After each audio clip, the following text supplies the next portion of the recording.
This is a repair on a Murray 21-inch push mower. It's not self-propelled. It's got a 450E engine on it, and that is 125 cc's overhead valve. For the 450 means it's got 4.5 pounds of gross torque. That's how they rate these. They don't rate them on horsepower anymore.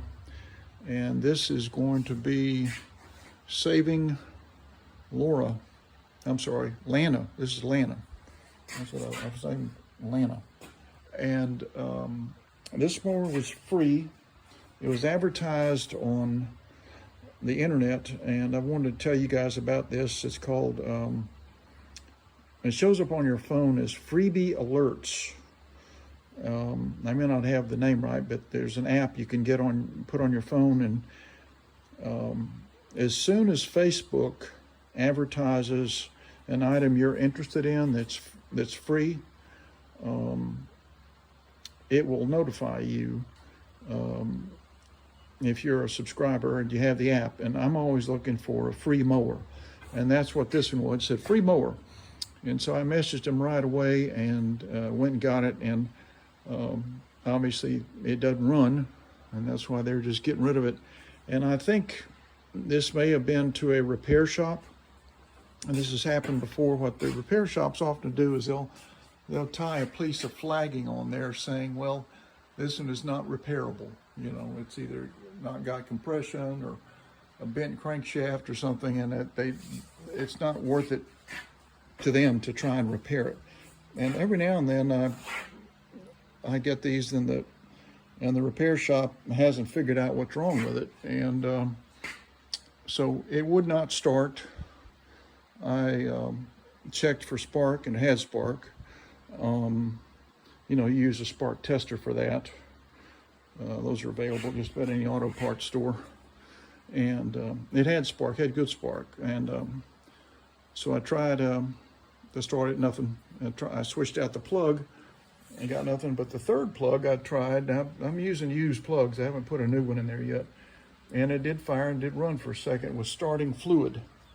So I'm thinking there's a chance this thing is going to run, and so I'm not ready to give up on Lana. I'm going to try and turn this into a running mower, so some homeowner can cut their grass and not have to spend $300 on a mower from Home Depot or Lowe's.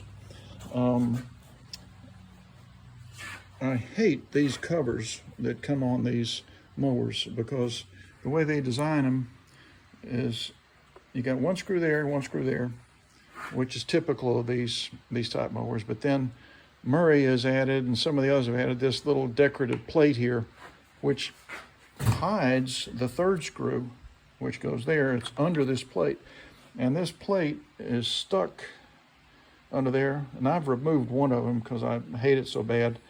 And I managed to get this thing off. And there are clips that go on the front here that you have to bend to get under. And none of this is easy.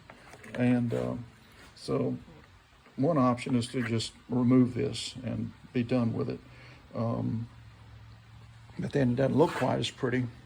So what I do is I'll sort of modify these. Like that one I completely removed. This one I'll probably remove a piece of it, so there's just enough of it to hold down. But it's if I need to go into it, or somebody in the future needs to go into it, they can get it off. And then there are these two clips that fit in there, and same deal. It's just, you know, I just wish they'd have done it a different way to make it easier to get off. So I've already taken the rewinder off, and I took the tank off in the process of getting to the carburetor. Because if you guys follow me, you know I removed this and the carburetor as a unit. That all is going to come off, but I've got to get this faceplate off. And I wanted to show you this. I'm going to change this out. This is what's on this mower now.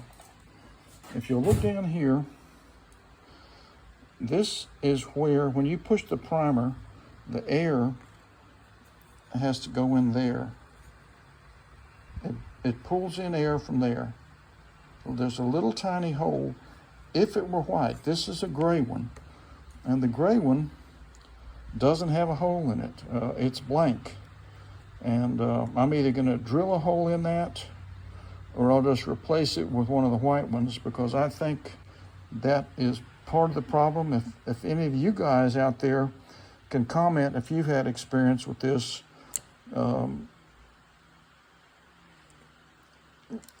not priming because it's not able to pull in air from there. So that's what I typically do when I run into this, and I run into it every now and then, especially on these Murray 21 inchers. They have this with no hole in the end. So I will swap that out. I'll either drill it out or swap it out with a white one if I can find one around here. And it'll be able to pull air in when you push the primer bulb. So I've got the tank off now. And now we're going to get this faceplate off. I've got my 5/16" socket here. See if I can get this thing going. And I'm going to hold the camera and doing this with one hand, and then the other one is just inside there, 5/16". It's all nice and clean so you can see it. Most of my mowers aren't like this. Most of them are pretty funky. All right, so got those two loose. Let me get my magnet on the stick and get those out of there. 1 and 2. So got both of those off of there. And let me just set that down over there. Okay, so now we use a 9/32 socket, which is the purple one from Harbor Freight. Make sure I'm saying that right. Yep, that is a 9/32. And that's what I use on these. So let's do the inside screws that hold this faceplate on the carburetor. And again, I'm doing this with one hand. I apologize. I'm trying to get this socket on the wrench. There we go. And these go into plastic, so they should not be very tight. When you reassemble it, make sure you don't over tighten these, so just strip out the plastic in the carburetor. Okay, so that one, and this one is kind of hidden. It's under the bulb. So let's get that one out. Now what I'm trying to do here is, I think part of the problem is, in addition to that blank gray inlet for the primer bulb, I think the fuel's probably old, so I often just get rid of the fuel and start with fresh. So we'll get those over there. Now this comes off. This is so clean, I'm happy about that. So that looks good. All right, so let me put this in the holster and we'll get this off. Now I've already popped the tank off, as you can see. And now I just need to get the carburetor off. We're going to get that off as a unit. Damn it. Oh, there we go. Here we go. Hang on. Part of the...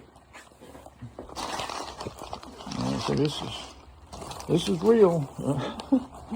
My little thing came loose. Hang on a second. I'm going to have to do something different here. Let me set the phone down for a second. Hang on, guys.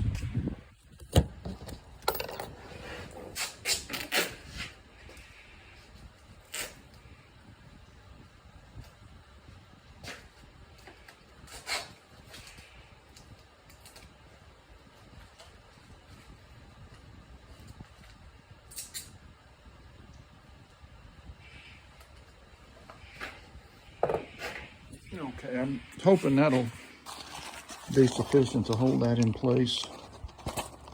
So there's that. Let me get my gloves back on.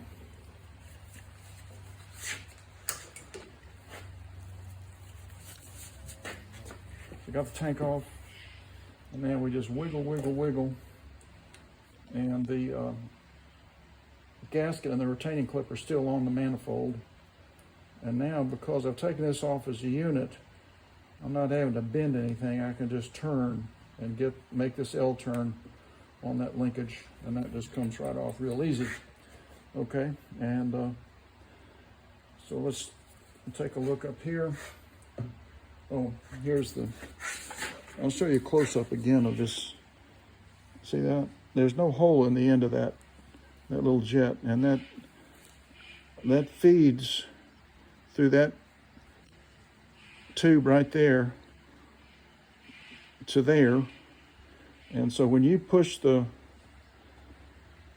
primer, it's going to pull air through there. Well, if this is blocked off, how's it going to do that? So I'm going to change that. That's the way it comes from the factory. I don't agree with that. I don't think they work very well. So that's enough for now. I'll come back and we'll finish this up. But I did want to show you what I was dealing with on Lana as we try to bring her back to life.